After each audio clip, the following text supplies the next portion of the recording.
By the time my phone buzzed that afternoon, I had almost convinced myself I was done thinking about them. Rain tapped softly against my apartment window, that slow, steady kind of rain that makes the city sound distant and muffled. I was editing a project on my laptop, a playlist humming low in the background, when my screen lit up with a notification from the family group chat I'd muted months ago. Lila *. We've signed everything. House will be sold next week. The funds will be split between us. I hope this gives everyone closure. Dove. For a second, I just stared at the message. The word everyone kept echoing, like a joke told too quietly to catch properly. Everyone. I scrolled up, searching for something I might have missed, an earlier message, a call, a question, anything. Nothing. No, Mara, are you okay with this? No, we need your signature. No, this is still your home too. My chest tightened.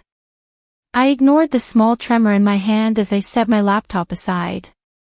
Another message appeared. Ethan *. Yeah. Let's move on.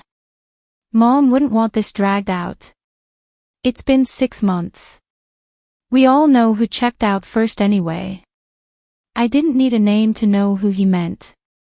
I slid off the couch and paced the length of my small living room, bare feet whispering over the laminate floor. Outside, a car splashed through a puddle, tires hissing on wet asphalt. In my mind, I was no longer in my apartment. I was standing in the narrow hallway of our old house, staring at the faded floral wallpaper, listening to my mother's careful, tired voice. You need to go, Mara. They'll never stop blaming you if you stay. I had listened. I had left. And somehow, that had become proof I didn't care. My phone vibrated again. Lila, private chat. I know you're seeing this. You didn't come back when Mom got worse. You never answered when we talked about selling. Silence is an answer, Mara. Don't make this harder than it has to be. Silence is an answer. I walked back to the window, watching the city blur behind the drops of rain.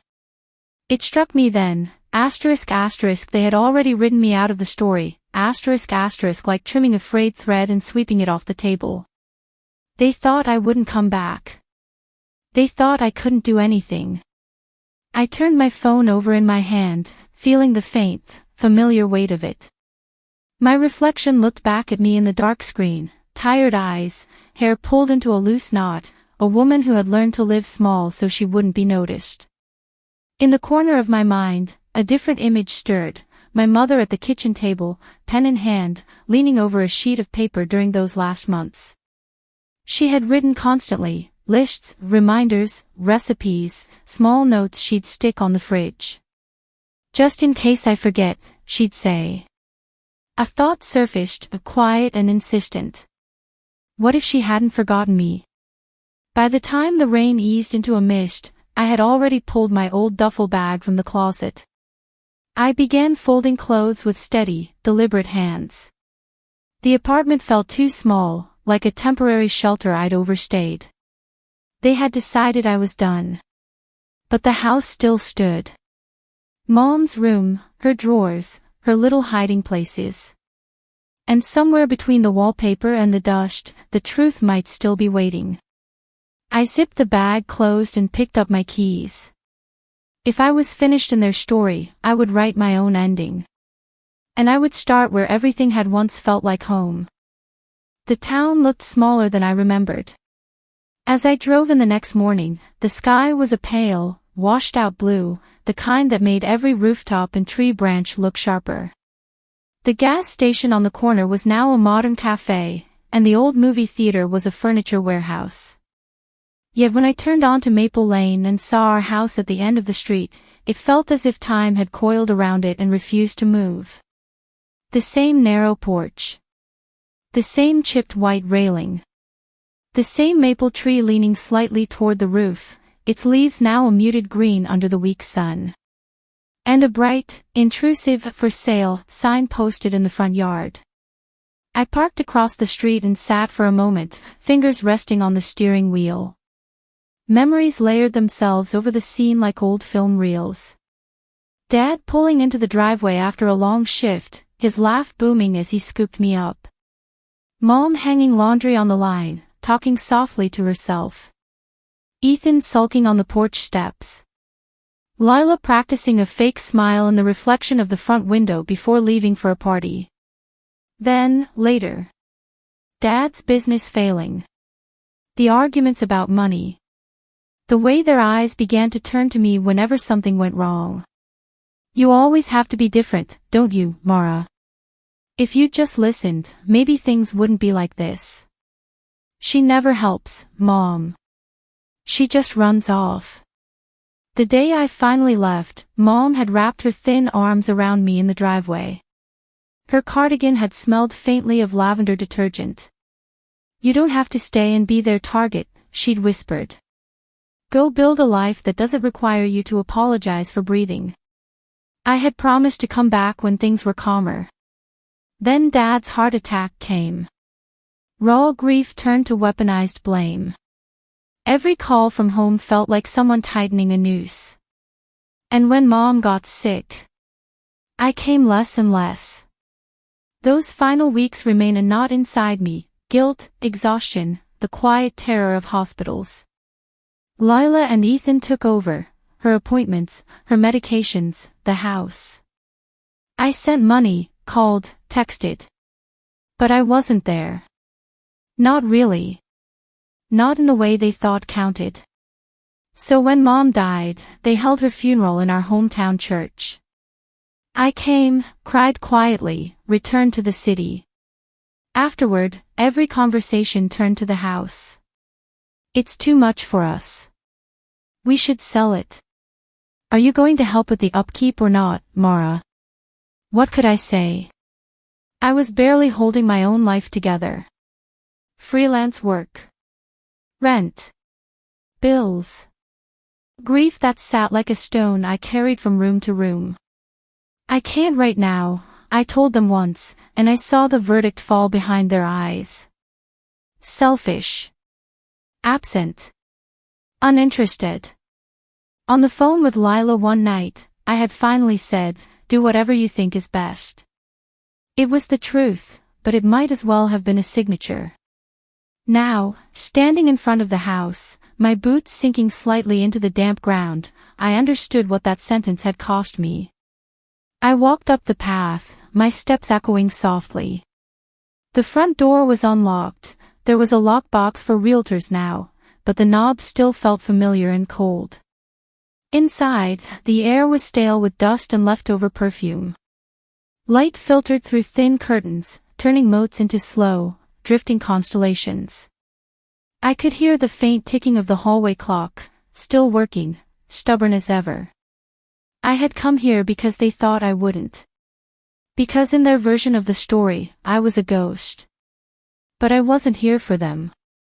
I was here for something else, something quieter and heavier. I was here to find out whether Mom had truly left me behind, or whether my family had simply decided that for her. I had one day. Lila's text was as efficient as a legal notice, asterisk, you can go through your things today. Realtor is changing access tomorrow. Don't move anything big. We already sorted the main stuff. Asterisk. Sorted. The word stuck under my skin as I moved from room to room. Everything looked both familiar and wrong, like a stage set reconstructed from memory. The framed photos had been cleared from the living room walls. The bookshelf where Mom kept old cookbooks and mystery novels was half empty. Even the Afghan she used to curl up under on the couch was gone. They had taken what they wanted. What remained were the things they didn't consider valuable. Stray books, chipped mugs, boxes labeled in Mom's neat handwriting, winter scarves, old letters, recipes. My things were mostly in my old bedroom, school notebooks, forgotten clothes, a few art prints I once thought were important. But it was the small sewing room at the back of the house that pulled at me. Mom had always called it my corner. The light in that room was gentle, filtered through lace curtains, and even now it felt softer than the rest of the house.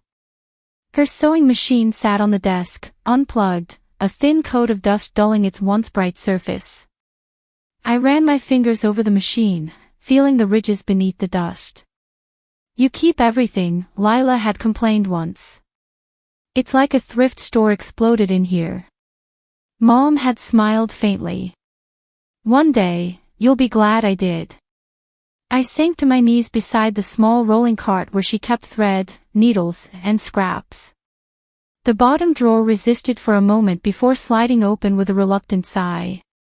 Inside, there were spools of faded thread, an old tin box with a chipped rose painted on top, and a small bundle of fabric tied with a blue ribbon. I picked up the tin first. When I eased it open, the small metal click sounded louder than it should have in the quiet room. Buttons. Dozens of them, glass, plastic, metal, some still threaded with bits of fabric. Beneath them, folded in half, was an index card, cream-colored and slightly warped. My name was on it. Mara. In my mother's looping, unmistakable handwriting. A cold, electric feeling went through me. I unfolded the card with careful fingers. Inside, written in blue ink, were just a few lines. "If you're reading this, it means you finally came back to this room. I knew you would, even if they didn't. Don't let them tell you I forgot you, baby. Go see Mr. Alden. Tell him I kept my promise about the house. It's in the place I told you about when you turned 16. Love. Mom." My throat tightened so suddenly that I had to sit back against the wall. Mr. Alden. Her lawyer. And the place she told me about when I turned 16. For a moment, the dust and the fading light dissolved around me, replaced by a summer evening long ago.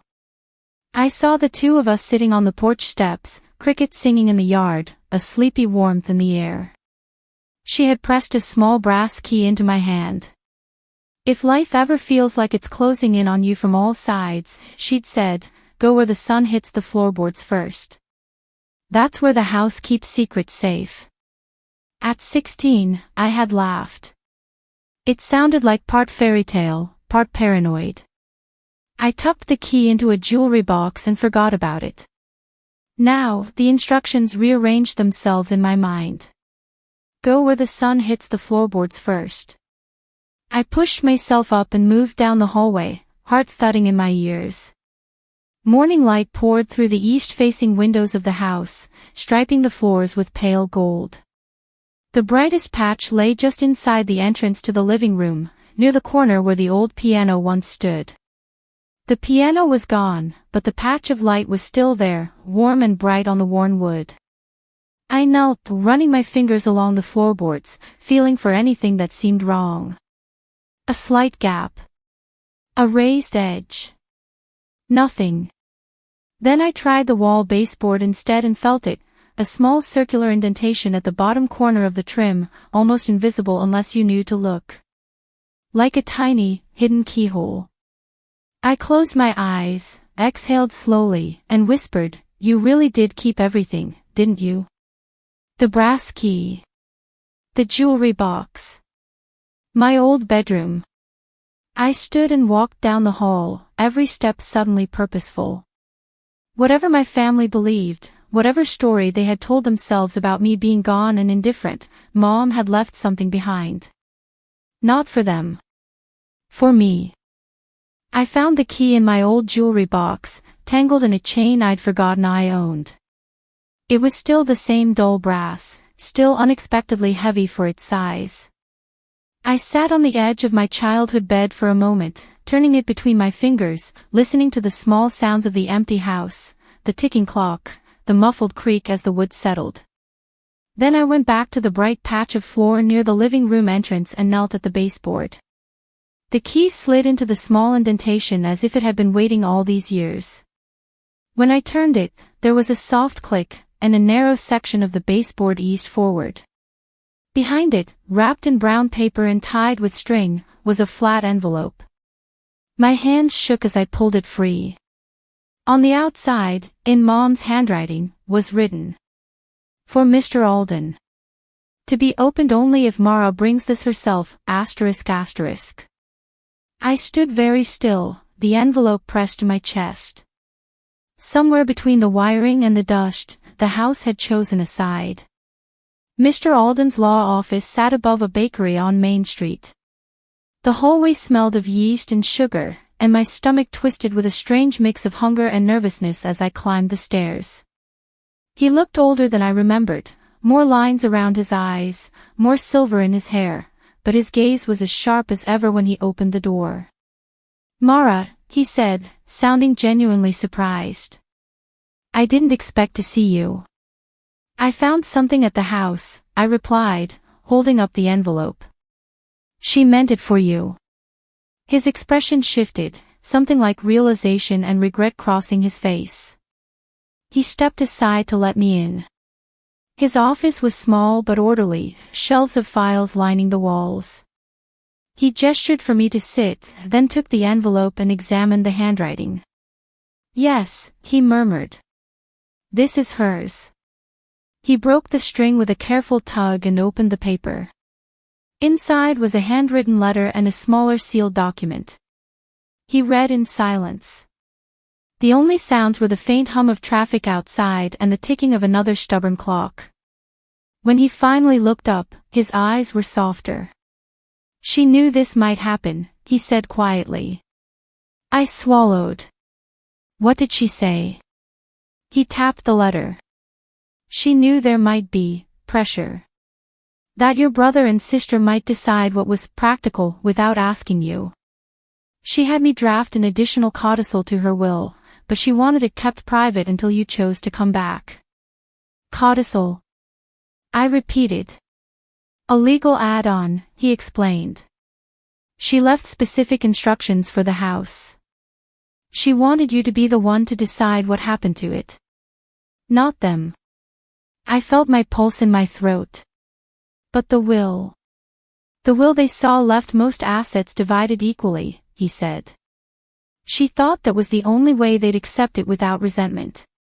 The codicil, however, specifies that the house," he picked up the sealed document, "is to pass solely to you, provided you present this letter yourself within a year of her death." "6 months," I whispered. "It's only been 6 months." He nodded. "You're right on time." I sat back, the chair creaking softly under my weight. Outside, a truck rumbled down the street. Somewhere below, someone laughed in the bakery. The world kept moving, unaware that the ground under my family's story had just shifted. "What now?" I asked. "Now," he said, a hint of steel in his voice, "we correct the record." The meeting with my siblings took place 2 days later in the same office. Mr. Alden insisted they be there in person. He told them it was about a clarification regarding the estate. When Ethan walked in, his expression was already strained, suspicion simmering behind his polite smile. Lila's eyes flicked to me and then away, as if she'd accidentally looked into a mirror she didn't want to face. "I thought we settled everything," Ethan said, aggression carefully wrapped in courtesy. "We've signed the sale documents." "Pending final review," Mr. Alden replied smoothly, folding his hands on the desk. "There's a matter we overlooked. Your mother left supplemental instructions." Lila frowned. "What kind of instructions?" I stayed quiet, the envelope resting in my lap, Mom's note to me tucked safely in my bag. Mr. Alden broke the seal on the codicil and began to read. His voice was calm, unhurried. By the time he reached the line, "I leave the house at 27 Maple Lane exclusively to my daughter, Mara Delaney, in acknowledgement of the burden she has carried and the home she was pushed away from **, the room had gone very still. Ethan's jaw clenched. "She would never." "It's her signature," Mr. Alden said gently. "And it's legally sound. She executed this with me present. She also left a personal letter which Mara delivered, as required." Lila turned to me, her eyes bright and sharp. So you show up after months, and suddenly you get everything. I met her gaze steadily. I get the house. You still get your share of everything else. That house is worth more than everything else, Ethan snapped. Maybe to a buyer, I said quietly. To me, it's not about the money. He gave a hollow laugh. It's always been about you, hasn't it? I could have argued. I could have reminded them how many times I'd swallowed my side of the story to keep the peace. How often I'd accepted their version of events to avoid another fight. Instead, I let the silence stand between us like a small, solid wall. This isn't my decision, I said. It was hers. For once, they didn't have an easy answer. My revenge wasn't loud. It wasn't a triumphant speech or a dramatic walkout. It was a line in a legally binding document, written in my mother's steady hand, placing the weight of home back into mine. They had told me I was done. Mom had not agreed. The sale was cancelled. There were arguments, of course. Heated emails. Short, clipped phone calls. Ethan threatened legal action until Mr. Alden calmly reminded him that contesting the codicil would drag every part of the will into court and cost far more than either of them would gain. In the end, they chose what they had always chosen, what was practical. They took their shares of the remaining assets, savings, insurance, what little there was after medical bills, and stepped back from the house. Our group chat went quiet, the last message a simple update from Lila. Fine. Keep it. We're done. Done. The word didn't cut the same way it had that rainy afternoon in my apartment. It felt more like a period at the end of a long, tangled sentence. I moved into the house 2 weeks later. At first, it felt like living inside a memory. Every creak of the floorboards was familiar. The kitchen still smelled faintly of cinnamon and coffee if I closed my eyes and let myself believe. I slept in my old room, not because I needed to, but because the idea of taking my parents' room felt too final. I spent the first month cleaning. Not just the practical cleaning, dusting, mopping, scrubbing windows, but a quieter kind of restoration. I put the family photos back on the walls, including the ones with all 3 of us children, even when the smiles looked strained. I found Mom's recipe box and left it on the counter, her handwriting on index cards like tiny anchors. Some days, the grief came in waves. I would be wiping down a shelf and suddenly remember the way her hand had rested against my shoulder when she laughed, or the way she hummed under her breath while cooking. I'd have to sit down, the rag hanging limp from my hand, and let the ache move through me. But there was something else there, too, slow and surprising. Relief. For so long, my relationship with my family had been defined by what they decided I was: difficult, distant, ungrateful. The fight over the house had crystallized that narrative into something sharp. Mom's note had broken it. She hadn't forgotten me. She hadn't decided I was done. She had anticipated their version of the story and left a counterpoint written in ink and sealed behind a baseboard. One evening, as the sun slipped low and turned the living room gold, I sat on the floor where the light hit first. The small section of baseboard now closed again, the key resting on my palm. On the coffee table in front of me, framed in a simple wooden frame, was the index card I'd found in the sewing room, the one that began, "If you're reading this." I read it again, even though I knew every word by heart. Then I pulled out a blank notebook and a pen. I wrote a letter. Not to my siblings, they had their own stories to live now, and I no longer felt the need to audition for a part in them. Not to Mom, hers was already written, and I had finally heard it. I wrote to myself. Dear Mara. You are not the silence they assigned you. You are not the absence they resent. You are the one who came back when it mattered, who opened the wall, who read the words meant for you. You are allowed to keep what is yours without apology. The words were simple, a little awkward, but honest. I closed the notebook and placed it on the shelf next to Mom's cookbooks. The house didn't feel like a battlefield anymore. It felt like a place I could grow into, at my own slow pace. Over time, the distance with my siblings settled into something that wasn't quite peace but also wasn't war. On holidays, we exchanged short, careful messages. Once, Lila sent a photo of her kids on the first day of school. Months later, I sent a picture of the garden I'd started in the backyard, the soil dark and freshly turned. There were things we would probably never say to each other. Apologies that might never be given. But I no longer needed them as proof that I was worth keeping. The proof I had was written in blue ink on cream paper. It was pressed into the grain of the floorboards where the sun hit first. It was in the key that had fit perfectly into the lock after all those years. On quiet mornings, when the light slants through the windows just right, I walk through the house barefoot, listening to the soft sounds of a place that has finally exhaled. I make coffee, open a window, and let the fresh air move through rooms that once held so much unspoken tension. This is my revenge, not their humiliation, not their downfall, but my own life reclaimed. My family said I was done. But in the end, it was my mother's handwriting, patient, deliberate, and impossibly gentle, that wrote me back in. And this time, I'm not leaving the page.